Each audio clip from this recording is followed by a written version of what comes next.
Um, yeah, just checking up on all the any injuries from any injury news this week. Tyler Roberts, Taylor Richards. Taylor has been on the grass. I don't think he'll be ready for this weekend. We're hopeful Tyler will be. He will train today. So if there's no issues with him, then he will come back into contention for the squad for Saturday. So we're hopeful of Tyler. Taylor won't be ready for this weekend, though. With Tyler, was that hamstring? Was it? Yeah. Only minimal though. Obviously, he just missed last week. So, no, he's progressed nicely, and we're hopeful that he could be available for the squad tomorrow. Okay, with Taylor, I mean, it's been, I guess, particularly for you, it must be very frustrating because he's a lone player that you've not been able to select, which limits what you can bring in January because you've got a lone player there. I mean, is it a case of, is he just one of those players that just struggles with injury, or is it a mindset thing with him? What's the issue? No, I think it's a really frustrating time for him and for me, because there's no doubt in his ability, and I think in some of the games recently he could have played a part in helping us pick up better results. So he's frustrated. I'm frustrated with the situation, but it is what it is. You know, it's every time he missed a little bit of training, and then when he stepped up to getting back into the squad, he's got injured. It's just part and parcel of football. Unfortunately, we have to manage this period with him, and he has to concentrate on working hard every single day in his rehab. That's all he can control at the moment. We have to be patient, and the foolish thing would be rushing back too quickly, and he keeps breaking down. So, look, it is what it is at the moment. I still think he can play a part between now and the end of the season, but to do that, he's got to be in a place where, you know, he's fit and psychologically he's in a good place. Is it a lot of it with his injury? Is it psychological? Just sort of when a player has so many injuries and they keep breaking down, is it? Oh yeah, it affects their confidence. Yeah, definitely. You know, he's not used to it really. He's not played much football, obviously, this season, and he's desperate to play and prove himself. So, I say all we can do with him at the moment is be patient and keep working with him every day. He has to apply himself every single day when he comes in, and when he gets back to team training, make sure then he's giving his all to get back into the squad as quickly as possible. Because, I've said previously, one of the reasons for allowing certain players to leave in January is to try and create more of a competitive squad on a daily basis, where the players are really competing against each other to get into the starting 11. That's what you want. And what's the problem? What's the problem at the moment? Is it muscle related?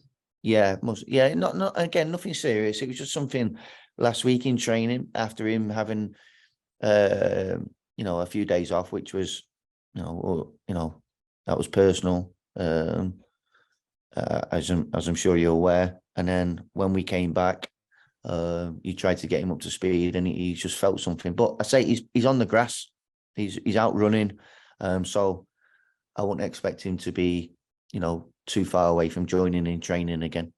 Okay, good stuff. And you brought in Chris Martin this week. I mean, very experienced striker. I'm guessing that's cover because Lyndon's been unwell, and you got no idea when he's going to return. Is that the case? No, we don't want to put a time frame on Lyndon's return. What he needs to do is, and what we need to do is just make sure we're patient and give him our support. He's got to know that any footballer, they want to come back, and I know Lyndon's desperate to come back already. And when you speak to him, he puts a brave face on it, and he's telling me, "Yeah, I'm feeling this, and I feel better." And but it's like his health is more important than football. So it's just like, no, take your time. You come back when you're ready. He's obviously getting brilliantly looked after by our medical team, our doctor and the specialist. And yeah, we were, because Lyndon's going to be out for the foreseeable, that left us a little bit short in numbers and quality at the top end of the pitch. So I think Chris Martin is, a fantastic addition to the squad. He's already proven his quality this week in training, and I think he'll play a big part again for us between now and the end of the season. In terms of Lyndon, is he back at the club? Is he back? No, he's at home.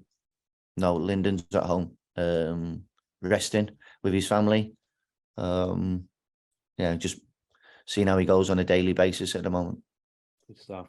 And with Chris as well. I mean, sort of character-wise, add some experience to the squad. But I mean, I've never spoken to him. But as a guy, is he a kind of sort of someone that can sort of raise spirits around the place? Yeah, definitely. Yeah, Chris is 34, and if you look at his playing record and the amount of games he played last season, you've only got to watch him in training this week to realise why he's still in the shape he's in, why he's played so many games in this division at 34 years of age. He's in good condition. He's a proper professional. He's a man. He's played in he's been in numerous different dressing rooms, had numerous different experiences, and he can share those with the players. And I'm sure he will. And like Jamal Lowe's made a difference to us, I think Chris can make a difference to us in a completely different way. Yeah, it's gone well so far with Jamal Lowe. He's coming in, hit the ground running. That man you must be really happy with his contribution so far. Yeah, he's been excellent. He's been fantastic. He's a very good player. And again, when you watch him train, it's obvious why. The way he conducts himself, the way he trains every day. He's out there doing extra after every training session. He wants to stay on the training ground and work on his finishing and movement in the box. And I think he's a great example to all the younger players here of. It's no accident, it's no coincidence that these players, Chris Martin, Jamal Lowe, have the careers that they have. And I'm hoping that rubs off on some of the other players around here. And do you think him and Chris can play alongside each other, or is that sort of big man, little man? Yeah, I think they can play together. I say bringing Chris in and Jamal in gives us options, gives us flexibility at the top end of the pitch. Gives you more golf clubs in the bag, if you like, in terms of your selection. And they're different types of players. I'm sure they can play together. If they do that tomorrow, remains to be seen. But yeah, I think Jamal and Chris are both intelligent players. They both know their own games. And I'm sure they could work together, no problem. What you say about Jamal doing extras after training and shooting and movement and that, is that, for someone like Sinclair Armstrong, is he working with that as well? Is he looking at that and sort of joining in? Is that what he needs to see? Look, some of the sometimes the best coaching is putting them in the right environment with the right people. Sort of not peer pressure, but seeing your peers above you should inspire you. And we have lots of players who are conscientious about the work and doing extra, and Sinclair's one of them. He stays out often, regular with Jamal, doing those finishing sessions. And Sinclair's young, really young. Jamal was playing, I think, non-league at that age, and he was working his way to the top. So Sinclair's getting his career going. He wants to work and get to Jamal's level, and he has loads of things to work on in his game. So him being around people like Chris Martin and Jamal, I hope will. Sometimes a word from the players is just as invaluable as it is from me and the coaching staff. And just one more from me. Early in the season, QPR beat Millwall 2-0 at the Den. It was very accomplished, comfortable display. Is it a case with these players, just given the way results have gone, although you're not losing every week, you are kind of dropping points and drawing too often. Is it a case of reminding them that, look, 4 months ago, this is what you were doing. Let's just get back to where we were. Definitely. Yeah, we've got to remind the players that we've got a good group, we've got a good team here. They've proven it in the past, and we've been nearly there in some of our games. You know, we've been very close on a number of occasions, picking up 3 points. So we just have to keep on focusing on improving as a group, accept responsibility for our performances, and look to take that into the game on Saturday. But we can take heart from the victory at Millwall at the beginning of the season. However, come Saturday, that counts for nothing. It's a different game. Millwall are in a different feeling themselves at this stage of the season, and we know it's a tough task in front of us. But we have to embrace the challenge, enjoy it, and make sure we give everything on the pitch on Saturday.